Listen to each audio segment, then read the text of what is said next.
दोस्तों, मैं Ratnabhushan, friend motivator and guide to IAS aspirant, international motivational speaker, leadership trainer, CEO, coach, political strategist and policy advisor. Welcome to ASG. ASG IAS believe in quality, commitment and success.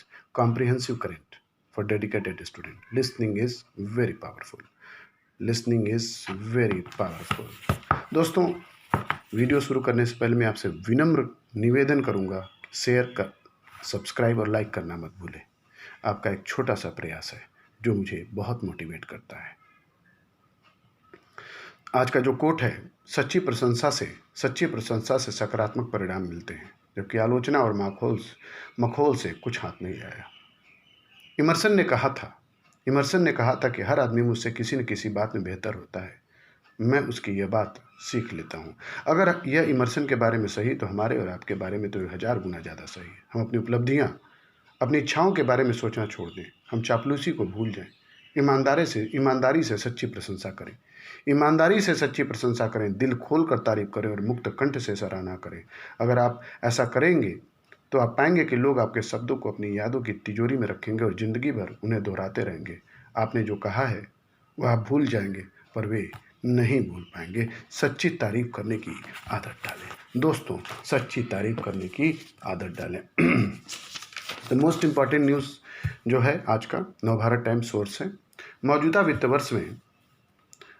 वित्त वर्ष में GDP 4.5% घटने का डर. सर्वे.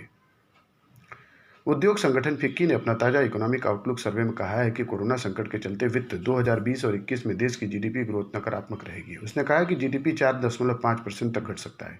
यह अनुमान FICCI के ही जनवरी 2020 के सर्वे के बिल्कुल उलट है, जिसमें जीडीपी ग्रोथ 5.5 रहने की बात कही गई थी. फिक्की की ओर से इंडस्ट्री, फाइनेंस और सर्विस सेक्टर के अर्थशास्त्रियों के बीच जून में कराए गए सर्वे के नतीजे रविवार को जारी किए गए. इसमें 2020-21 में सालाना औसत जीडीपी ग्रोथ का अनुमान -4.5% लगाया गया, जो बदतर हालत में -6.4% और ज़्यादा से ज़्यादा +1.5 रह सकती है. कोरोना संकट के सबसे ज़्यादा असर वाली तिमाही में तो निगेटिव ग्रोथ औसतन 14.2% तक रह सकती है.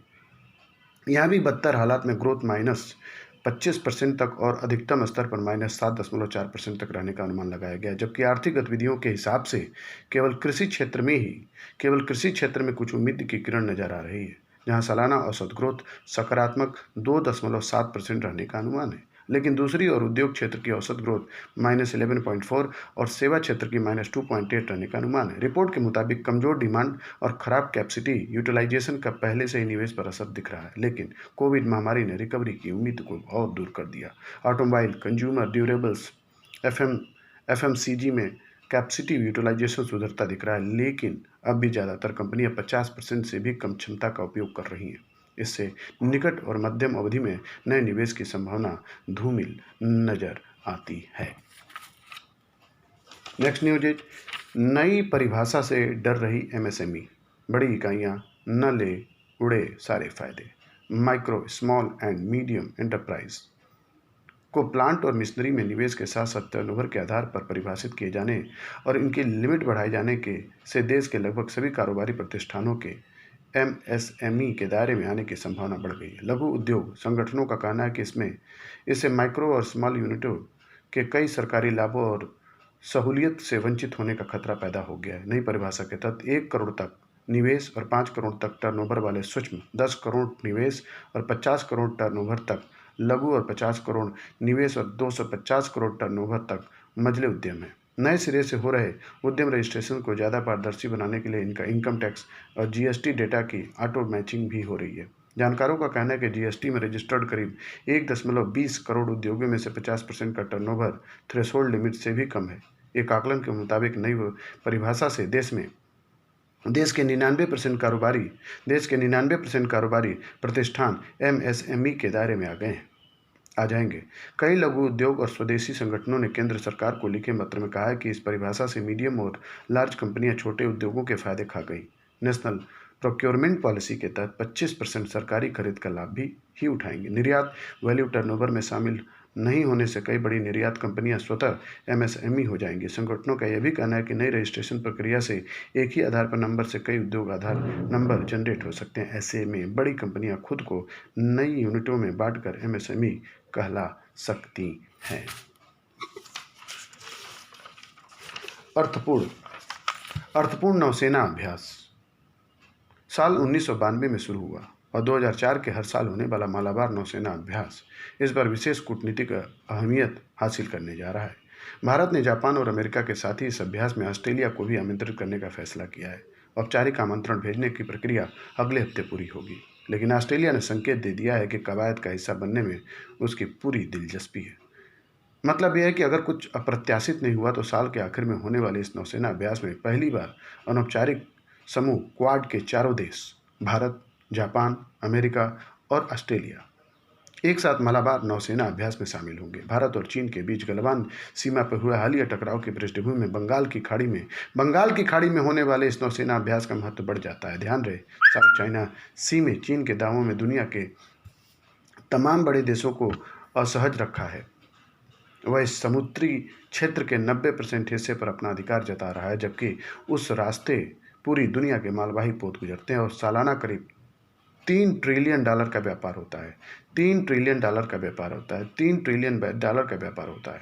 आश्चर्य नहीं कि इसी महीने जब चीन की पीपल्स लिबरेशन आर्मी ने इस विवादित हिस्से में नेवी ड्रिल को अंजाम दिया तो इसके बीच में अमेरिका ने यहाँ 2 परमाणु हथियार संपन्न विमान पोत USS निमित्ज और USS रोनाल्ड रीगन भेज दिया। साफ है कि इस इलाके में चीन की बढ़ती दावेदारी को नियंत्रित करने के सभी को जरूरी लग रहा है। इस संदर्भ में बंगाल की खाड़ी में आयोजित 4 बड़े लोकतांत्रिक देशों का संयुक्त सेना अभ्यास चीन पर अंकुश लगाने की दीर्घकालीन रणनीति का हिस्सा माना जा रहा है। गौरतलब है कि एक अनौपचारिक क्षेत्रीय समूह के रूप में क्वाड 2004 में अस्तित्व में आया, जिसका मकसद हिंद महासागर के तटवर्ती देशों को सुनामी से आए विनाश से उबरने में मदद पहुंचाना था।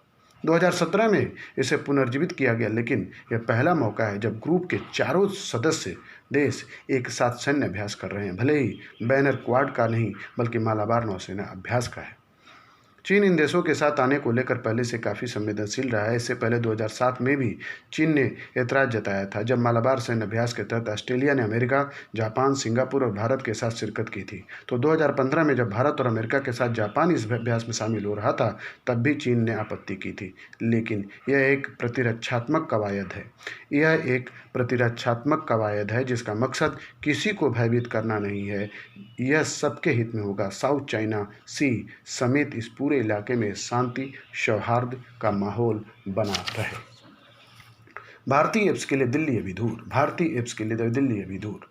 ऐप बनाना मुश्किल नहीं, विश्व बाजार में जगह बनाने के लिए एड़ी चोटी का जोर लगाना होगा। इस आर्टिकल को लिखने वाले व्यक्ति हैं मुकुल श्रीवास्तव। लेकिन ये मेरा मानना है कि जब हम कोशिश करेंगे तभी हम दूर तक जाएंगे। आज हमने ऐप बनाएंगे, 10 साल बाद हमारा ऐप फेमस होगा। आत्मनिर्भर भारत बनाने के लिए थोड़ा तो परिश्रम करना पड़ेगा।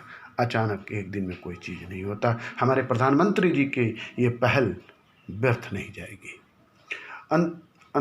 अंताक्षरी का समय बीत गया, लेकिन पिछले कुछ वक्त का समय बिताने के लिए करना है कुछ काम। एक श्रेष्ठ नमूने की तरह हमारे पास चीनी ऐप टिकटॉक था। राष्ट्रीय सुरक्षा चिंताओं को देखते हुए सरकार ने टिकटॉक समेत 59 चीनी ऐप्स पर प्रतिबंध लगा दिया। टिकटॉक के गूगल प्ले स्टोर में हटते ही भारतीय ऐप चिंगारी 1 करोड़ से ज़्यादा बार डाउनलोड हो गया और ऐप रोपोसो तथा मित्रों जैसे भारतीय ऐप्स भी लोगों की पसंद बनने लगे।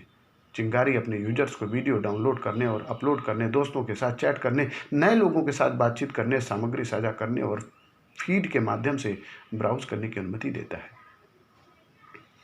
चीनी ऐप का विकल्प। यह एप्लीकेशन अंग्रेजी, हिंदी, बंगला, गुजराती, मराठी, कन्नड़, पंजाबी, मलयालम, तमिल और तेलुगु भाषा में उपलब्ध है। चिंगारी ऐप से कोई भी टिकटॉक की तरह शॉर्ट वीडियो बना सकता है और उसे अपने साथियों के साथ शेयर कर सकता है। मतलब यह कि चीन के ऐप का विकल्प भारत में है और भारतीयों को अपने डेटा की सुरक्षा को लेकर अनावश्यक चिंता करने की जरूरत नहीं है। सवाल यह उठता है कि ऐसा है तो ये ऐप्स अभी तक कहाँ छिपे हुए थे? इसकी बड़ी वजह है कंपनी के डेटा में परिवर्तन। जिसके पास जितना ज़्यादा डेटा होगा वह कंपनी व्यावसायिक रूप से उतनी शक्तिशाली होगी। जाहिर है कोई भी ऐप निर्माता कंपनी नहीं चाहेगी कि इसके यूजर्स किसी और विकल्प की तरफ मुड़े। गौर करने की बात है कि भारत की ऐप इकॉनमी बहुत तेज़ी से बढ़ रही है, जबकि राजस्व और उपभोग के मामले में चीन दुनिया का सबसे बड़ा बाजार बना हुआ है। अमेरिकन कंपनियां ऐप निर्माण के मामले में शायद सबसे ज़्यादा इनोवेटिव हैं। भारत प्रति माह ऐप इंस्टॉल